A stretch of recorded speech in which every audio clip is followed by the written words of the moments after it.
बहुत समय पहले एक छोटे से गांव में एक लड़का रहता था जिसका नाम रोहन था। वह एक छोटे से घर में अपने माता पिता और दादाजी के साथ रहता था। बचपन से ही उसे बहुत सी मुश्किलों का सामना करना पड़ता था। पढ़ाई में भी वह बाकी बच्चों से कुछ पीछे था और घर के कामों में भी उसे हमेशा मदद करनी पड़ती थी। कई बार वह परेशान हो जाता और सोचता, क्या मैं कभी कुछ बड़ा कर पाऊंगा? क्या मुझे यह सब करना ही होगा? एक दिन रोहन अपने दादाजी के पास बैठा था। वह खिड़की से बाहर देख रहा था। यहाँ दूर एक बहुत बड़ा और विशाल पेड़ खड़ा था। उसका पेड़ इतना बड़ा था कि उसकी टहनियां आसमान को छूने लगी थी। पेड़ के नीचे बहुत सारे बच्चे खेल रहे थे और पेड़ की छांव में आराम कर रहे थे। रोहन ने दादाजी से पूछा, दादाजी, यह पेड़ इतना बड़ा और मजबूत कैसे बन पाया? दादाजी मुस्कुराए और धीमे से बोले, बेटा, इस पेड़ की कहानी बहुत दिलचस्प है। जब यह पेड़ छोटा सा पौधा था, तब भी इसे जीवन की कठिनाइयों का सामना करना पड़ा था। यह पेड़ दिन रात संघर्ष करता था। भारी बारिश, तेज हवाएं और कभी कभी तो बर्फ भी गिरती थी। इन कठिन परिस्थितियों ने इसे मजबूत बनाया। जब भी आंधी आती थी, इसकी जड़ें और गहरी हो जाती थी, और जब बारिश होती थी तो इसके पत्ते और शाखाएं और भी मजबूत हो जाती थी। रोहन हैरान होकर दादाजी की बातों को सुनता रहा। उसने पूछा, क्या आप कह रहे हैं कि यह पेड़ इन कठिनाइयों का सामना करके मजबूत हुआ?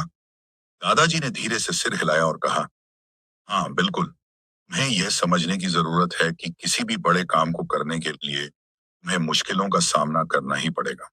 जब तक तुम संघर्ष नहीं करोगे, तब तक तुम अपनी पूरी क्षमता को नहीं पहचान पाओगे। यह पेड़ इन कठिनाइयों से डरता नहीं था, बल्कि यही कठिनाइयां इसकी ताकत बन गई। रोहन चुपचाप दादाजी की बातों को सोचने लगा। उसे अब समझ में आ रहा था कि संघर्ष ही जीवन का हिस्सा है और इसे टाला नहीं जा सकता। लेकिन इसका मतलब यह नहीं था कि हमें डर कर बैठ जाना चाहिए। दादाजी ने उसे आगे बताया, देखो बेटा, तुम्हारी जिंदगी में भी कई तरह की मुश्किलें आएंगी। तुम्हें कभी यह महसूस होगा कि तुम टूट रहे हो, लेकिन यह वही समय होगा जब तुम्हें और भी ज्यादा मेहनत करनी होगी। अगर तुम हमेशा कंफर्टेबल रास्ते पर चलने की कोशिश करोगे, तो तुम अपनी पूरी क्षमता का इस्तेमाल नहीं कर पाओगे। तुम्हें चुनौतियों का सामना करने के लिए तैयार रहना होगा। रोहन ने दादाजी की बातों को पूरी तरह से समझ लिया।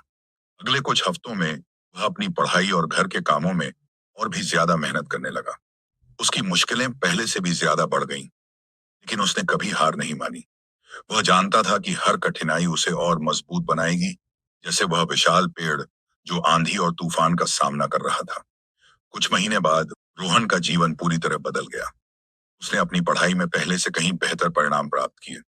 अब उसे किसी भी समस्या का सामना करने में डर नहीं लगता था। वह जानता था कि हर समस्या, हर चुनौती उसे और भी ताकतवर बना रही थी। अब वह पहले से कहीं ज्यादा आत्मविश्वासी था। उसकी मेहनत और संघर्ष ने उसे उसकी मंजिल तक पहुंचा दिया था। एक दिन जब रोहन ने अपने दादाजी से कहा, दादाजी, आपने जो कुछ भी मुझे सिखाया, वह सच में मेरे लिए बहुत मददगार रहा। अब मैं समझ सकता हूँ कि क्यों कहते हैं कि संघर्ष ही सफलता का राज है। दादाजी मुस्कुराए और कहा, बिल्कुल बेटा, जब तुम अपनी परेशानियों से गुजरते हो, तो तुम सिर्फ खुद को ही नहीं, बल्कि पूरी दुनिया को दिखाते हो कि तुम कितने ताकतवर हो। रोहन को अब समझ आ चुका था कि जीवन में समस्याएं और कठिनाइयां आएंगी, लेकिन उन्हीं के कारण वह मजबूत बनेगा। जैसे वह पेड़ जिसने अपनी जड़ों को गहरी किया और मजबूत शाखाएं फैलाई, वैसे ही रोहन ने भी अपनी मेहनत से अपने जीवन को और भी सफल बना लिया। आज रोहन वही लड़का बन चुका था जो कभी सोचता था कि क्या वह कुछ बड़ा कर पाएगा। वह जानता था कि बिना संघर्ष के कोई भी सफलता नहीं मिलती, और वह अपनी जिंदगी में आने वाली हर मुश्किल को चुनौती के रूप में स्वीकार करता था।